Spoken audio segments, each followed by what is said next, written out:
Fucking with these niggas, nigga, listen. The description doesn't fit. If not a synonym of menace, then forget it. In turn, these critics and interns admit. Let's talk about Odd Future. Odd Future, or Odd Future Wolfgang Kill 'Em All, is a hip-hop collective of the alternative type.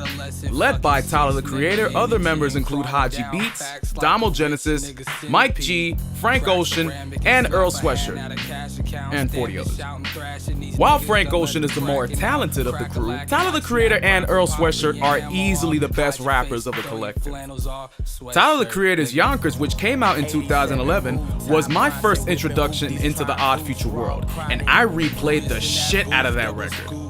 While I wasn't new to this style of shock rap, I am an avid listener to the Insane Clown Posse. The Odd Future style was very different in its stark bluntness compared to what was going on in current hip-hop. I first heard of Earl Sweatshirt after hearing Chum, the first single off his debut album, Doris. The songs Whoa and Hive, two of which I absolutely love, were released in March and July of this year respectively. So how does Doris stack up? Well, lend me your ears and let's find out. And Brenda just stayed pregnant, breaking news, that's...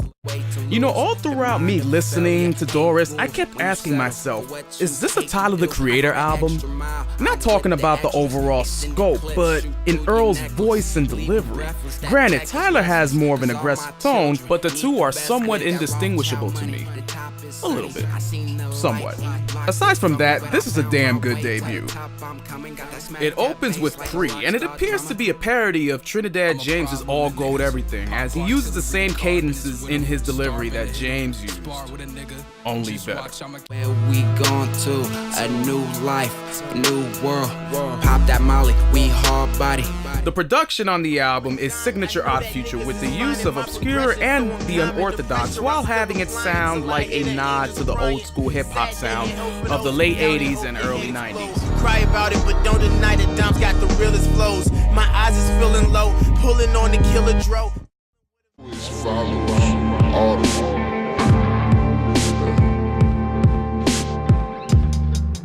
Plus, my favorite track off the album, Sunday, which features Frank Ocean, has a pseudo Sunday School meets Massive Attack kind of feel. When I stop smoking pot, and loving you's a little different. I don't like you a lot. You see, it seems like I'm coming back, I gotta handle business. Vanish to my sleepers. Earl's lyrics are on point as well. Clever punchlines and his eclectic use of his signature multi-syllabic rhyming schemes and his double entendres. Rod in a skinny cap on a black top, salivary glands, lighter fluid for the matchbox striking. Cooperative with his mama's wishes for college, and coppers label the problems as paying for Damianos. So shit my wrist in the cooler, gripping the brew in this music shit for Versace suicidal. I hit the J through the rifle and tell her, open that mouth for deposit, leave the bank broke. Now, if you guys are keeping up, a lot of these tracks have at least one other guest spot on it. I get wanting to have your buddies on your record, but out of the 15 songs, only 3 feature Earl as a sole performer.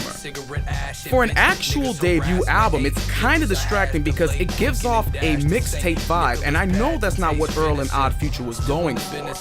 Maybe they would have lessened the load a bit on the guest spots, and just have Earl as the sole performer on most of the songs instead of him having to depend on his label mates and buddies.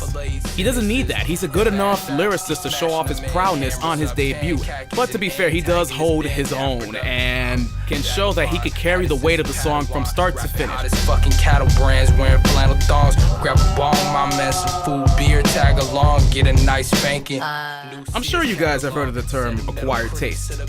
That pretty much describes Odd Future's style of hip-hop. If you're a fan of Lil Wayne, Drake, Rick Ross, you probably won't enjoy Odd Future as a whole, let alone Earl Sweatshirt. However, the actual fans of Odd Future will not be disappointed with Doris. If Yonkers, which came out 2 years ago, introduced the world to the twisted minds of Odd Future and Tyler the Creator, then Doris solidifies the collective staying power in a genre that constantly changes its zeitgeist. I give Doris a 3.5 out of 5. Till next time, guys, this is the Retro Skeptic. Good night and good luck. At the pitch, alter hat, never backwards like the print off legit manga. Get it like a blue pill, make you stick long or swift.